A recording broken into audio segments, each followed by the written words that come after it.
अथ अध्याय 20वां अध्याय। इसी बीच विश्वरूप नामक प्रजापति शिवाशिव के इस निश्चय को जानकर प्रसन्नचित्त हुए। उन विश्वरूप प्रजापति की सिद्धि बुद्धि नामक 2 कन्याएं थीं जो सर्वांग सुंदरी और दिव्य रूप वाली थीं। गिरिजा और महेश्वर ने आनंद पूर्वक उन दोनों के साथ गणेश जी का महोत्सव पूर्वक विवाह संपन्न कराया। सभी देवता प्रसन्न होकर उस विवाह में आए। जैसा पार्वती शंकर का मनोरथ था वैसा ही विश्वकर्मा ने बड़ी प्रसन्नता के साथ गणेश का विवाह किया।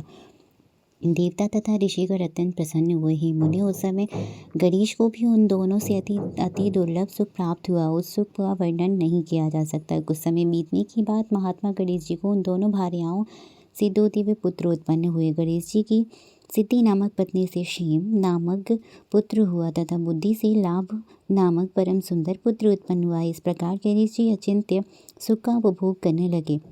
इसके बाद शिव जी के दूसरे पुत्र कार्तिकेय पृथ्वी पर परिक्रमा कर वहां आ गए। उसी समय महात्मा नारद उनके घर पहुंच गए और उन्होंने कहा, हे कार्तिकेय, मैं यथार्थ कह रहा हूँ, असत्य नहीं, न छल से अथवा न मत्सर से कह रहा हूँ।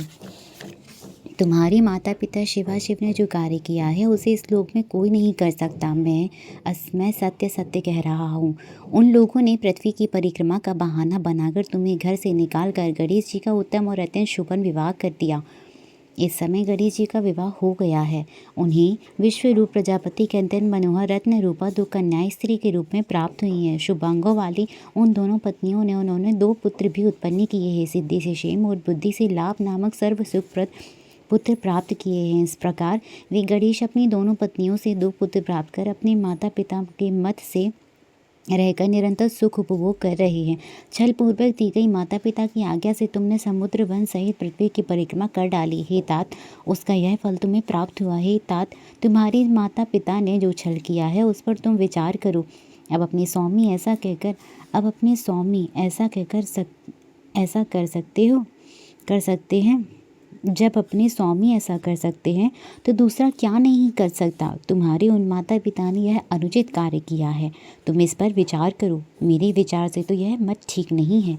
यदि माता ही विष दे दे, पिता बेच दे और राजा सर्वस्व हर ले तो फिर किससे क्या कहा जा सकता है। हे तात, जिस किसी ने भी इस प्रकार का अनर्थकारी कार्य किया हो उसका मुख शांति की इच्छा रखने वाले बुद्धिमान पुरुष को नहीं देखना चाहिए। यह नीति श्रुतियों स्मृति और शास्त्रों में सर्वत्र कही गई है। मैंने उसे तुमसे कह दिया। अब तुम चाहे जैसा वैसा करो। महेश्वर के मन की गति जानने वाले आपने उन कुमार से इस प्रकार वचन कहकर मौन धारण कर लिया। तब कुमार स्कंद भी माता पिता को प्रणाम कर क्रोध अग्नि से जलती हुए शिवाशिव के मना करने पर भी क्रौंच पर्वत पर चले गए। हे कार्तिकेय, मना करने पर भी इस समय तुम क्यों जा रहे हो? किंतु इस प्रकार रोके जाने पर नहीं, ऐसा कहकर वे कुमार चलने लगे और बोले, हे तात, मैं अब यहाँ क्षण मात्र भी नहीं रह सकता, क्योंकि आपने मुझ पर प्रीति ना कर ऐसा कपट किया है। इस प्रकार कहकर हे मुनि, दर्शन मात्र से ही सबका पाप हरने वाले कुमार कार्तिक वहाँ से चले गए। तभी वे आज भी वहीं पर हैं। ये देवर्षि उसी दिन से लेकर विश्वपुत्र कार्तिक के कुमार ही रह गए। उनका यह नाम तीनों लोकों में प्रसिद्ध है। यह शुभदायक, सब पापों को नष्ट करने वाला, पुण्य स्वरूप ब्रह्मचर्य प्रदान करने वाला है। कार्तिक पूर्णिमा के दिन सभी देवता ऋषि मुनि सभी तीर्थ कुमार के दर्शन के निमित्त जाते हैं। कृतिका नक्षत्र युक्त कार्तिक पूर्णिमा तिथि में से जो कुमार का दर्शन करता है उसके पाप भस्म हो जाते हैं। उसे मनोवांछित फल की प्राप्ति होती है। स्कंद का वियोग होने पर पार्वती जी भी दुखित हुईं और उन्होंने दीन होकर शिव जी से कहा, हे प्रभु, आप मेरे साथ वहाँ चलिए। तब उनको सुखी करने के लिए शंकर जी स्वयं अपने अंश से क्रौंच पर्वत पर गए। वहाँ मल्लिकार्जुन नामक सुखदायक ज्योतिर्लिंग प्रतिष्ठित है। अपने भक्तों की अभिलाषा पूर्ण करने वाले, सज्जनों को शरण देने वाले शिव जी पार्वती के साथ आज भी वहाँ दिखाई पड़ते हैं। तब पार्वती सहित उन शिव को आया हुआ दे जानकर वे कुमार विरक्त होकर वहाँ से अन्यत्र चले जाने को उद्यत हो गए। तब देवताओं तथा मुनियों की बहुत प्रार्थना करने पर भी वे कार्तिक के उस स्थान से 3 योजन दूर हटकर निवास करने लगे। हे नारद पुत्र की स्नेह से आतुर वे दोनों शिवाशिव कुमार के दर्शन के लिए पर्व पर वहाँ जाते रहते हैं। अमावस्या के दिन वहाँ शिवजी स्वयं जाते हैं। पूर्णमासी के दिन पार्वती निश्चित रूप से उनके स्थान पर जाती हैं। मुनीश्वर अपने आप ने कार्तिकेय तथा गणेश का जो वृतांत पूछा, मैंने वह श्रेष्ठ वृतांत आपसे वर्णित किया। इस कथा को सुनकर बुद्धिमान मनुष्य समस्त पापों से छूट जाता है और अपनी संपूर्ण अभिलषित शुभ कामनाओं को प्राप्त कर लेता है। इस कथा को पढ़ता है अथवा पढ़ाता है, सुनता है और सुनाता है, वह सभी मनोरथ प्राप्त कर लेता है। इसमें संदेह नहीं करना चाहिए।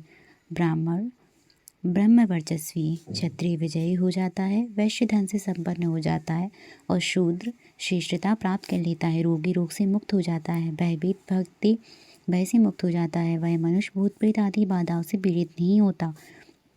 यह आख्यान पाप रहित, यश सुख को बढ़ाने वाला, आयु में वृद्धि करने वाला, स्वर्ग की प्राप्ति कराने वाला, अतुलनीय पुत्र पौत्र आदि प्रदान करने वाला, मोक्षदायक शिव विषय ज्ञान को देने वाला, शिवाशिव प्रीतिकारक तथा शिव की भक्ति को बढ़ाने वाला है। भक्तों को, निष्काम मुमुक्षुओं को शिव जी के अत्रैत ज्ञान देने वाला, कल्याणकारक सदा शिवमय इस आख्यान सर्वदा श्रवण करना चाहिए।